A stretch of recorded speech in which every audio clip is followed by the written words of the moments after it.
राधे राधे, जय श्री कृष्णा। इस वीडियो में हम बात करेंगे कि आपको क्या डाइट लेनी है यदि आप ब्रेस्ट फीड करा रहे हो। तो क्योंकि ब्रेस्ट फीड कराते समय आपको अपनी डाइट में इम्प्रूवमेंट लाना ही पड़ता है। आपको एक बैलेंस डाइट लेनी पड़ती है जिसमें आयरन, प्रोटीन, विटामिन सब कुछ हो, जो आपके बच्चे के लिए जो दूध आता है उसकी क्वालिटी बढ़ाता है। तो जैसे कि मैंने एक बार अपने डाइटिशियन से कंसल्ट किया था, तो उन्होंने मुझे बताया था कि आप जीरा, सौंफ, मेथी और अजवाइन लेंगे, जिससे आपका जो मिल्क है वो अच्छा प्रोड्यूस होगा, अच्छा प्रोडक्शन होगा मिल्क का। तो मैंने देखा है कि जब जब मैं वाकई में मैंने एक्सपीरियंस किया है कि अजवाइन है उसे 2 चम्मच में रात को 1 गिलास पानी में भिगो के रखती थी, सुबह उसे बॉईल करके 1 गिलास का आधा करके खाली पेट में सुबह पीती थी, जिससे मैंने देखा है कि वाक़ई में मिल्क का अच्छा मात्रा में बनता है। क्योंकि शायद इसलिए क्योंकि मुझे उसे पीने से बहुत ज़्यादा भूख लगती थी, जो कि मैं दिन में 3 बार खाती थी। तो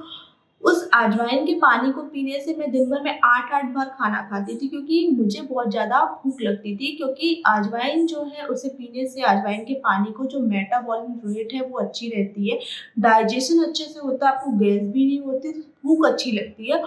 और इसीलिए मुझे लगता है कि शायद अजवाइन के पानी को पीने से मिल्क का प्रोडक्शन अच्छा होता है। उसके अलावा तो मैंने जीरा और मेथी और सौंफ ये सब तो रोज ही हम अपने बघार में डालते हैं और बना के खा सकते हैं, कुछ भी सब्जी दाल में।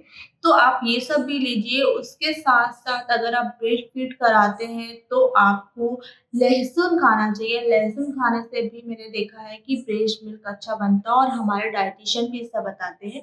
उसके अलावा मैंने ये एक्सपीरियंस किया है कि लौकी लौकी तो कभी ना कभी आपने देखी होगी, सुनी होगी, खाई होगी, और मुझे पता नहीं कि आपके उधर मिलती है कि नहीं, पर लौकी खाने से भी क्या होता है कि आपका जो मिल्क है उसका प्रोडक्शन अच्छा होता है, जो कि मैंने भी एक्सपीरियंस किया है। मैं तो सिर्फ़ लहसुन और राई में लौकी बघार के खा लेती हूँ। मुझे जब-जब मैं खाती हूँ मुझे ऐसा लगता है कि हाँ, ब्रेस्ट हैवी हो रहे हैं और मिल्क जो है अच्छा प्रोडक्शन हो रहा है। वैसे तो मिल्क का प्रोडक्शन बच्चे की रिक्वायरमेंट के हिसाब से होता ही होता है, लेकिन जो मिल्क की क्वालिटी है, यदि आप बैलेंस डाइट लेते हो तो मिल्क की क्वालिटी बढ़ जाती है।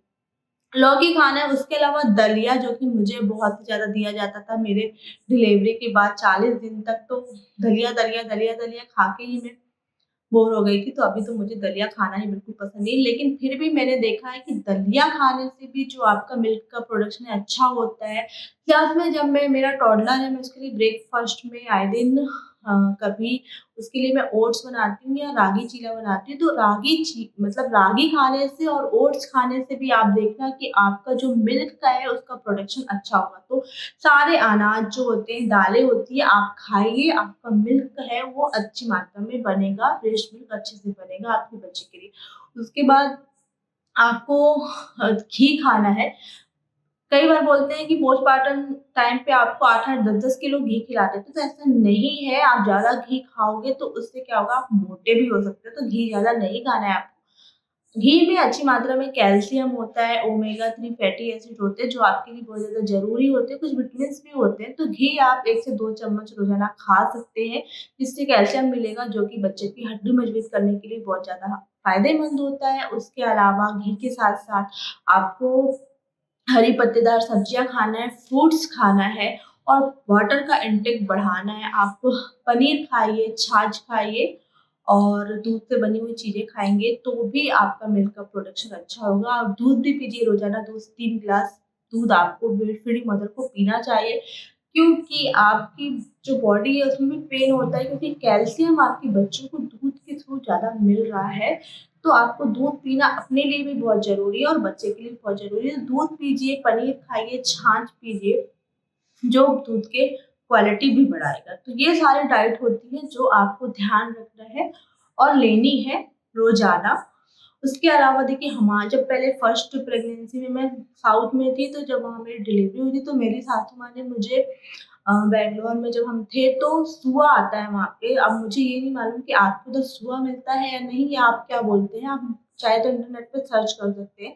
सुआ हमारे एमपी में भी मिलता है, बहुत कम मिलता है, लेकिन सुआ खाने से भी मेरी सासू माँ भी बोलती थी कि सुआ खाने से अच्छा दूध बनता है। तो आप यदि सुआ खाएँगे तो भी मिल्क का प्रोडक्शन अच्छा होगा। ये मैंने भी एक्सपीरियंस किया है। तो ये सारी चीज़ें होती हैं जो आपके लिए मिल्क के प्रोडक्शन को बढ़ा सकती हैं यदि आप ये सारी डाइट लेंगे तो। उसके अलावा जो आपके पोस्टपार्टम टाइम पे जो गोंद, गुड़ और ड्राई फ्रूट्स के लड्डू बनते हैं, नट्स के, वो ज़रूर खाइए। नट्स से भी दूध अच्छा बनता है। नट्स बहुत ज़रूरी है पोस्टपार्टम टाइम में आपको खाना।